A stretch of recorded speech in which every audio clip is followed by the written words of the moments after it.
being with us. Our top story tonight, the Lieutenant Governor now responding to questions about his comments on a racy Instagram post. As we told you before, Randy McNally is facing scrutiny right now after some questionable comments were found written by the state lawmaker on a young man's Instagram page.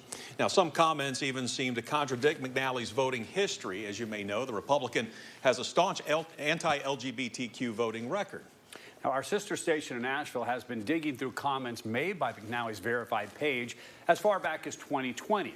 Here's one post he commented on of a nearly naked young man. He left heart and fire emojis, writing, quote, "You can turn a rainy day into rainbows and sunshine." On a similar post, McNally comments, quote, "Great picture." Today, the Lieutenant Governor said he simply tries to encourage people through his comments on social media. Our state capitol reporter asked him if he feels hypocritical commenting on these posts while voting in favor of anti-LGBTQ legislation. Here's part of his response. And I thought that a marriage should be between a man and a woman. And I still kind of feel that way. But I still have friends that are married.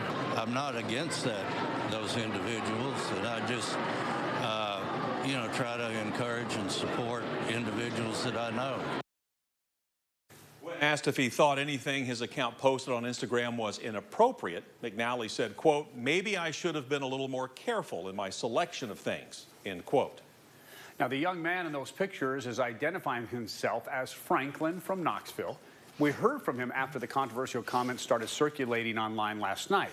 He says McNally added him on Facebook and Instagram back in 2020.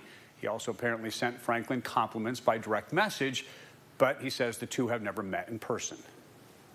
To me, I'm not a stranger to compliments, so I don't really read into them because I think that's just kind of wrong to just assume that somebody's hitting on you just because they're nice to you. He did not say he wanted to date me or have sex or anything like that.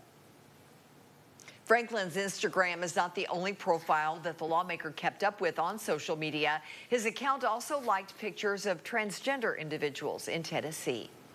Now, the Lieutenant Governor has a long track record of voting for anti-LGBTQ legislation. McNally was absent for two high-profile votes this session, the so-called drag bill and the transgender health care bill. He was recovering after getting a pacemaker. But here's a rundown of how he's voted on some bills in the past. He voted yes on a couple bills banning trans athletes from competing as the gender they identify with. He also voted yes on letting people refuse to share bathrooms with transgender people. He wasn't present and didn't vote, but argued against a bill that lets adoption agencies deny parents based on religious exemptions.